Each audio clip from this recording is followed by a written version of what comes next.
Okay, when we're talking about attention deficit hyperactivity disorder, ADHD, those are students with attention deficit hyperactivity disorder typically have significant and chronic deficits in the following areas. They're inattention. They may be hyperactive, they could be impulsive, and in many instances, ADHD appears to be the result of some brain abnormalities that limit students' ability to focus their attention and control their behaviors, believe it or not, per the research. So there are some brain images that indicate there could be some issues.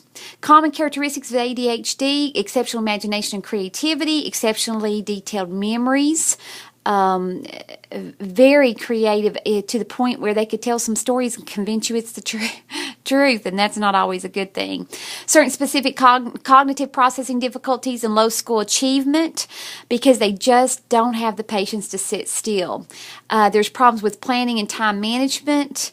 Time gets away from them, they'll start thinking about something or get excited about something and they just lose track of the time. There's definitely classroom behavior problems. It could be anything from not staying in their seats to outburst to can't keep their hands off of other students, those kinds of things. There's poor social skills and interpersonal difficulties. Students, even though they try to be tolerant, it's just sometimes more than they can bear. An increased probability of substance abuse in adolescence, and we know that a lot of these students are put on medication. I've had them on medication. Sometimes they have to go up during the class day, like around lunchtime, and get another dose of medicine or the dose of medicine. And so I wonder if perhaps the having to take the medication to calm them down maybe contributes to that possibility of that substance abuse later on. They get used to the medication. I don't know. That would be a speculation on my part. Who knows what actually causes that. Students with ADHD are at greater than average risk for dropping out of school, and that makes sense because think about it. They are already low school achievers, it says in number 2. They're not accepted by their peers. If you look up at that characteristics list, a lot of that would fall under that at-risk students. So that's the risk for them dropping out shouldn't really surprise us. I've had parents who actually held the medication until the students till the child got home, and then would give the child the medication at home so they would be calm there. And we've had to have a talk about that.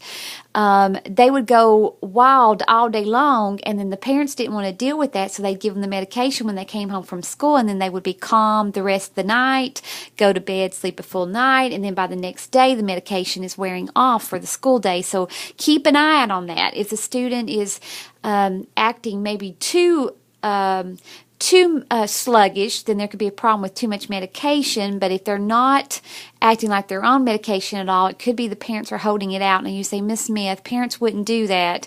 I think we've talked about the parenting styles enough to where we realize there are parents out there that don't do the right things even by their own kids. So what can you do with the instruction? Modify students' work environments and schedules. Research says an average child is 1 minute times their age as far as attention span. We're going to be talking about that in the upcoming chapters. So that means for a 5-year-old, 5 minutes is the tops anyway. Well, you have a kindergartner who's 5 who has ADHD on top of that. You don't have a long time, so your schedules may have to be modified with that student. You may have to give more breaks. You may have to give more active things to do, more hands-on type situations. Just know that may be a possibility. Explicitly facilitate attention and concentration.